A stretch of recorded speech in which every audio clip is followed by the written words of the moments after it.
My family treats me like a doormat. Now, they are planning a cruise without me and assuming I'd stay behind to babysit their kids. They expected me to watch the kids while they had a good time, even though I, 25F, was not invited to the family cruise. Reddit, hello? Usually, I just read posts and marvel how families can be so cruel to one another. As it happens, I just received a story from my own family that is worth sharing. I need some perspective since for the past week, this has been weighing heavily on my chest. I'd like to introduce myself. I'm a 25-year-old single software developer for a big tech business in Seattle, and it seems like I've been made the family doormat. I got what most people would call a dream job 3 years ago after graduating from college. I've been advancing my career consistently, my work is rewarding and difficult, and my team respects me. However, in my family, I'm simply the one who can be counted on, the person who others turn to when they need assistance, particularly with childcare. Please understand that I adore my nieces and nephews. I've always been available for last-minute babysitting, crises, or any time someone needs a helping hand. Perhaps I erred by being overly approachable and eager to assist. The backstory is as follows. After 40 years of teaching, my 65-year-old Aunt Jean is retiring. She is essentially the matriarch of our family, keeping everyone in touch. She keeps track of all the birthdays, plans every holiday meal, and even sends care packages to the younger cousins when they attend college. She is what keeps us all together. She was the one who gave me care packages filled with my favorite snacks and handwritten encouraging letters during finals week when I was in college. She even assisted me in getting ready for my very first job interview. Her retirement is obviously a huge event, and I was thrilled to join in the celebration, or was, until I learned that I would not be participating. Everything began last week. I had just completed a particularly difficult project at work that involved coordinating a crucial system update and staying late to fulfill deadlines. Despite my fatigue, I continued to have dinner with my family once a week. Since I moved into my own apartment, these dinners have become a ritual, and even when I'm really busy with work, I hardly ever miss one. I brought Mom's favorite bottle of wine when I got to my folks' place. It was an ordinary evening, my sister Rachel, 32 degrees Fahrenheit, looking through her phone, my dad half watching a sporting event on TV, and my mom, 55 degrees Fahrenheit, worrying about what to make. Her 2-year-old was on the floor playing with blocks and would sometimes call out to everyone who passed. We were discussing a variety of topics, including Rachel's toddler's most recent developmental milestone, my most recent professional endeavor, and the customary family rumors. I then asked jokingly if anyone had any suggestions for Aunt Jean's retirement present. I had been considering getting her a unique present, perhaps organizing a collective present with the family. At that moment, Rachel said, "Oh, we're giving her a group gift on the cruise," without even raising her head from her phone. I stopped in the middle of my sentence. What kind of cruise? At first, I believed I had misheard her. I would be aware of any scheduled family vacation, wouldn't I? I mean, I attend every birthday party, holiday celebration, and family get-together. I chuckled uneasily and inquired about her topic. She raised her head, obviously perplexed that I was perplexed. "We've been organizing the cruise for months, you know." As if I were somehow to blame for not knowing about something that no one had thought to tell me, Rachel added, "All the adults in the family are going." I asked my mother for an explanation. When she realizes she's done something wrong but doesn't want to acknowledge it, she gives me this uneasy smile. She clarified, "It's a cruise to celebrate your aunt's retirement, with a few days spent in Hawaii." I had the impression that I was in a strange prank show at the time. I was in the dark about this elaborate excursion, while everyone else was aware of it. Suddenly, the space felt too warm and cramped. My heart was pounding as I struggled to comprehend what was going on. My mother gave me a tense little laugh when I inquired why I hadn't been informed, and then she said, "Well, we thought you'd be more help staying back." "Remaining behind? What can you help with?" I asked, attempting to speak steadily. I had the ideal opportunity to jump in as if it were the most apparent thing in the world when my cousin Madison, 30 degrees Fahrenheit, entered the room with her twins. "The children. It just made sense for you to stay and watch them since you get along so well with them." Let me explain. Madison and Rachel have 4 children under the age of 4. Madison's twins, who are just over a year old, and Rachel's 3 and 2-year-old children. They had somehow determined that I would be more than happy to stay behind and monitor them all without even consulting me. I forgot about my dinner and just stared at them in shock. "So you organized this entire trip without inviting me and just thought I'd be fine staying home to watch the kids?" Rachel finally put her phone down and shrugged. "Yes, indeed. You don't have children or anything that might bind you, and you're always so dependable. It simply made sense." Made sense to whom? I looked at my mother as I inquired, hoping for an explanation that wouldn't make me seem like a total afterthought. "We didn't mean to leave you out, honey," she added. smiling weakly at me. We simply assumed you would comprehend. You have always been the one in charge. The word responsible was like a kick to the face. I've heard that a lot throughout my life, including when I stayed home to assist with family gatherings rather than going out with friends, when I rearranged my college schedule to accommodate Rachel's firstborn, and when I utilized my vacation time to support Madison following her challenging twin pregnancy. When someone needs assistance, I've always been the one to step up. Yes, I have assisted with school pickups, kept the kids during crises, and even filled in for Rachel when she had work-related issues. Rachel had a late meeting last month, so I took a half day off work to pick up her children from daycare. After the twins began to crawl, I spent 3 weekends the previous month assisting Madison with organizing her home. However, this was really different. They made decisions for me as if my time, my desires, and my life didn't matter. They didn't even have the grace to ask. My mother attempted to patch things up by promising to bring me a memento, as if that would somehow make up for my exclusion. She promised to purchase you a lovely souvenir from Hawaii, as though it would make up for being treated like the family's unpaid babysitter. Meanwhile, Rachel pretended that I was exaggerating. You wouldn't really like the cruise anyhow. I take it that you don't like big crowds? Do you recall how uneasy you felt at Cousin Katie's wedding? Pardon me, as I spoke, I could feel my annoyance building. They were now determining what I would and wouldn't like. I was recuperating from the flu when that wedding took place 5 years ago. However, it seems that one incident had turned into a justification for them to keep me out of family gatherings. I sat there attempting to take it all in. This was intentional, not merely an oversight. They all know that I don't use Facebook, so I wasn't a part of the private Facebook group where they had been organizing this for months. They could have called, texted, or even casually brought it up at any of the numerous family get-togethers we've had, but they chose not to. My mother attempted to sidestep my comments about how painful it was to be left out. We had no intention of upsetting you. It was simply useful, sensible for them. Soon after, I departed because I was too upset to continue the conversation. It was a blur on the way home. Recollections of all the times I had sacrificed everything for them, put their needs ahead of my own, and dropped everything to aid them kept coming back to me, making it difficult for me to concentrate on the road. However, as the days went by, the rage evolved into something more profound. It was more than just the journey. It has to do with how my family perceives me. I don't have any wants, goals, or desires of my own. Simply said, I'm the reliable one, the helper, and the person they can rely on to make sacrifices when it suits them. I've mentally rehearsed the exchange numerous times. I recalled spending the entire night with Rachel during the colic episode of her first child.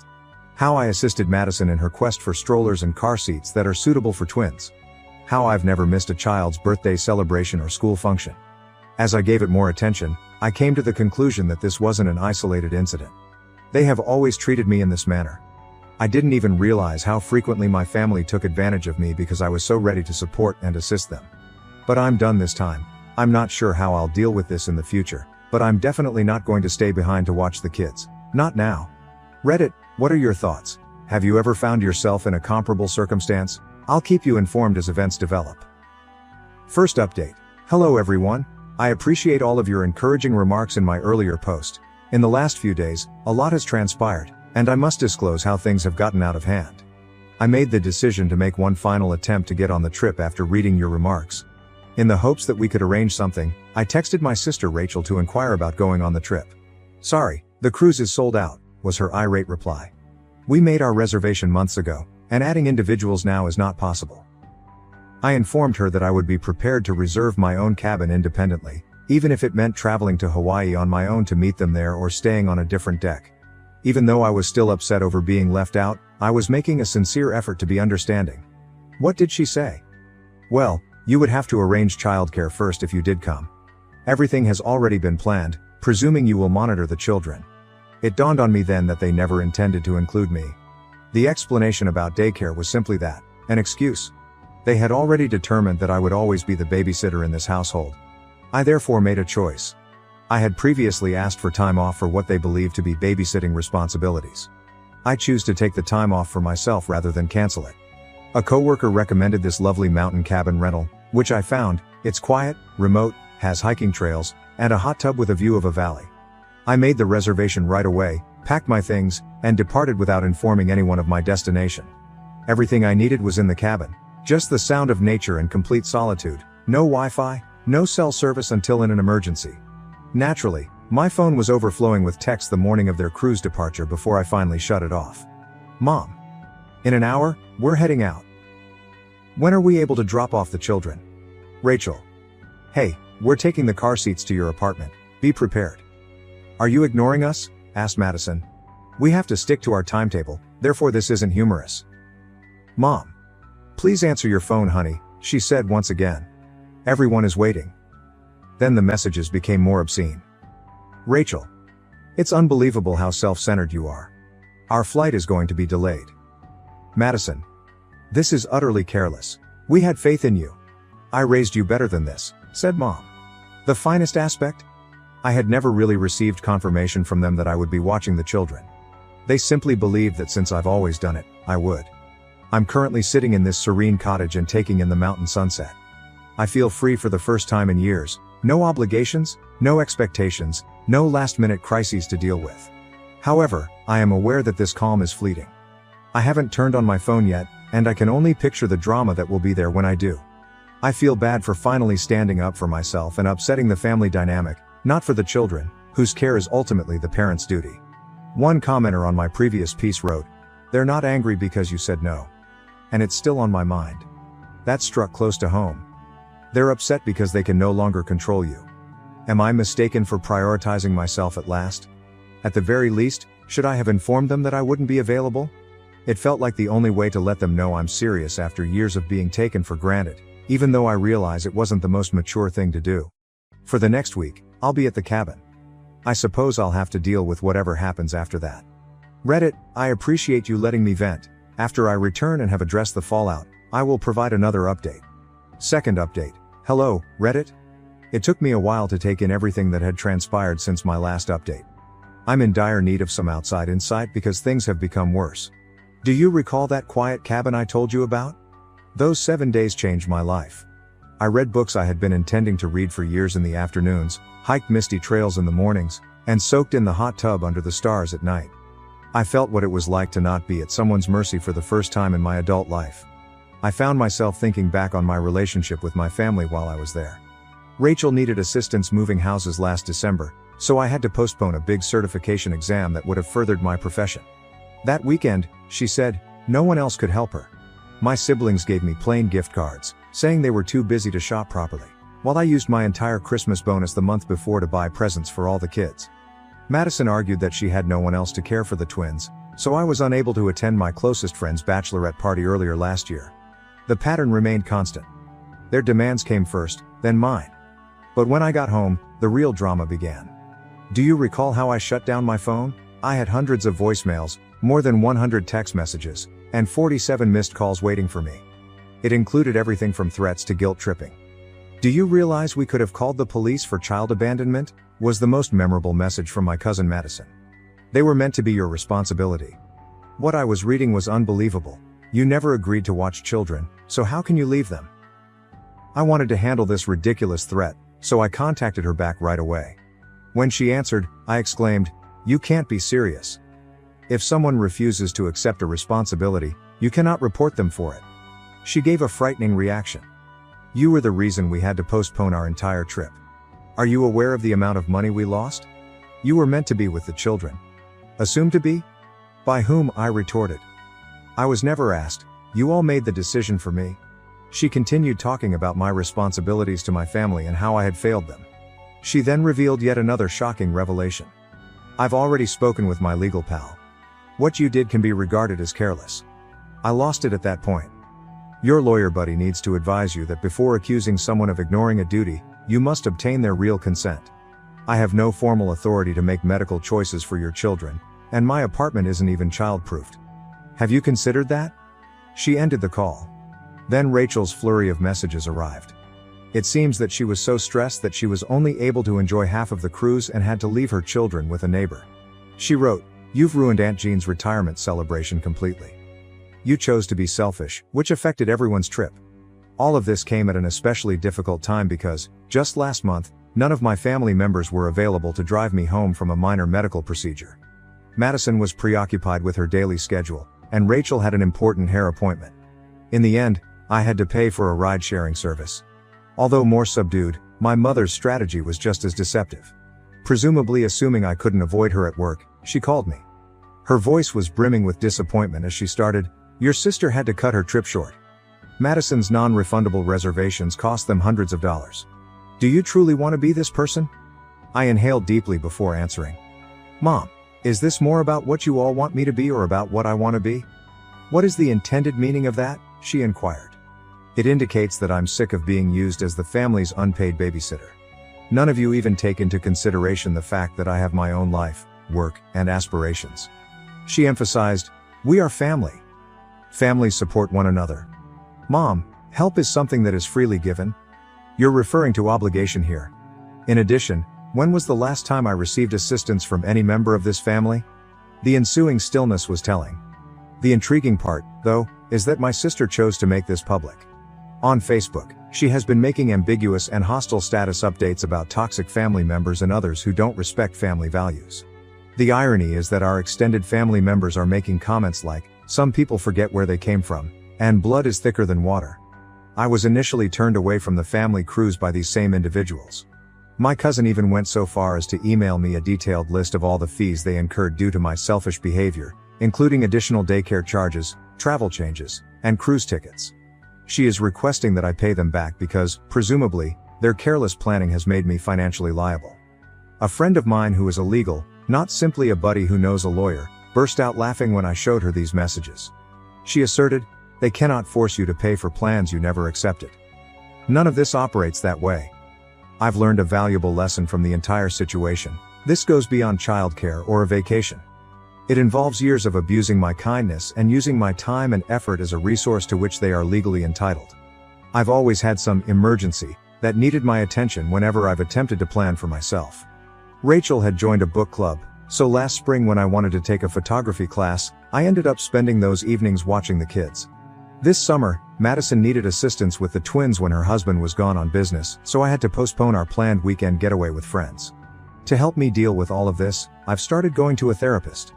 She noted that my family's response, the threats, the humiliation in front of others, and the financial demands, are all indications that someone they're used to controlling is losing control. Aunt Jean has been the sole bright point in all of this. I was moved to tears by her remarks when she called me yesterday. "I had no idea they excluded you like this. I would have stopped it right away if I had known. Family isn't meant to be like this." However, even her encouragement cannot make up for the hurt I feel when I realize how my family truly views me. I'm their safety net, their backup plan, and their free babysitting service, not their sister, daughter, or cousin. Going forward, I know I must establish clear boundaries, but I'm having trouble figuring out what those boundaries should entail. There's a part of me that wants to stop communicating altogether, at least temporarily. Even thinking about that makes another area feel bad. Reddit, what are your thoughts? With family members that don't even grasp the idea of boundaries, how can you set them? Have any of you had a similar situation? Third update. This will be my last update on the situation. Reddit. In light of the trip and the turmoil that followed, I've had to make some tough but essential choices regarding my relationship with my family going forward. These last few weeks have been life-changing. Now that I'm not always on call for family problems, my professional life has dramatically transformed. I am now in charge of a significant project. Last week, my manager even took me aside and remarked, "You seem like a completely different person. Your energy and focus have significantly increased." Until they were gone, I was unaware of how much my family responsibilities were impeding my career. I finally had the chat I had been dreading last night. I gave my mother a call. Since I still adore her in spite of everything, I knew she would be the most difficult to deal with. However, love is insufficient to excuse their treatment of me. Her voice was instantly eager as she responded. "I'm so happy you phoned, honey. Let's move on from this, shall we? I want to stop fighting now." I said in a firm voice, "Mom, this isn't a fight. This is my way of telling you that I need a lot of space." "What is meant by that?" Her voice changed from one of hope to one of worry. "It implies that I can't continue in this manner. I can't be a part of a family that doesn't respect me, even though I love you. Whenever I attempt to defend myself, I encounter manipulation, accusations, and guilt tripping. A few weeks ago, I would have been devastated when she began to cry. So what? Are you simply going to leave me? From your sister? From everybody? Yes, if that's what it takes to keep my peace." From there, the discussion took a turn for the worse. She employed all of her strategies, including money manipulation. Remember who helped with your first apartment deposit? Guilt about the children. They ask about their aunt every day. And even bringing up dad's health. This stress isn't good for his heart. The most painful part was when she mentioned my early years. She said, "I gave up everything for you. To raise you, I put my career on hold." I didn't miss the irony of her exploiting her own decisions to blame me for mine. But I held my ground for the first time. I clarified that although I would continue to send birthday cards to the children, I would require total separation from the family's adults for the foreseeable future. "What is the foreseeable future duration?" she insisted.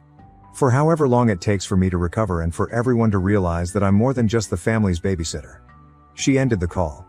Instead of feeling sad as I had anticipated, I felt lighter.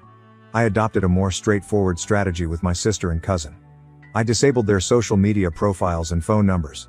I went through all of the family group conversations on my phone and unsubscribed.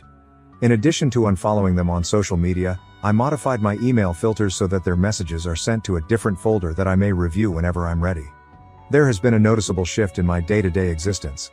I used to be so worried about missing an emergency call from my sister or cousin that I would continuously check my phone.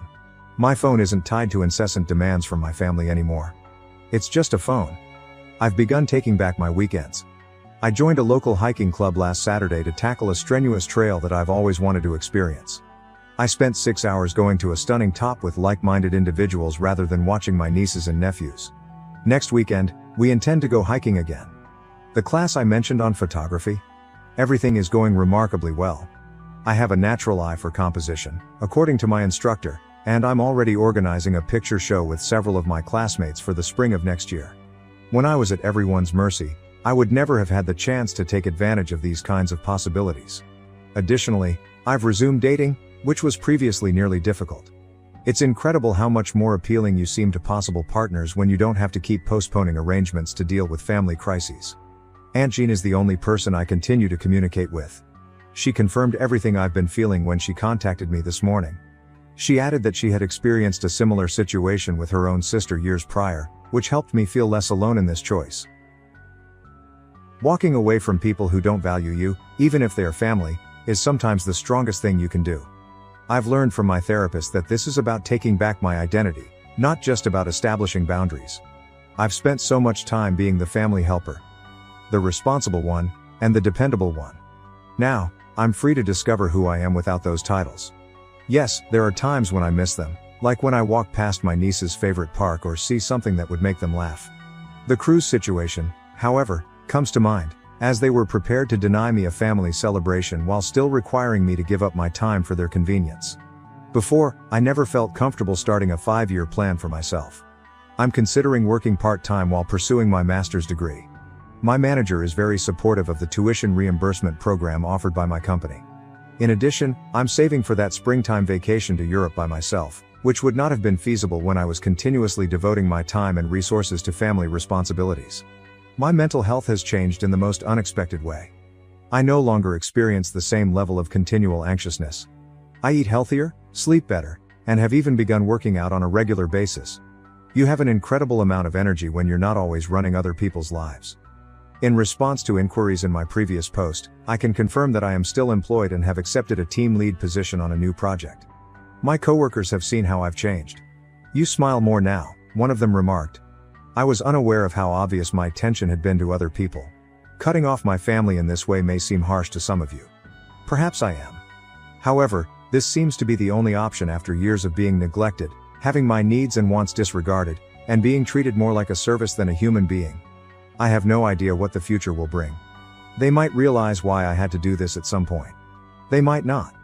However, I'm prioritizing myself for the first time in my adult life, and it feels good. I appreciate all of your help along the way, Reddit. Your feedback and personal stories gave me the courage to make this choice. I'm ready to conclude this chapter and concentrate on creating my own novel, so this will be my final update.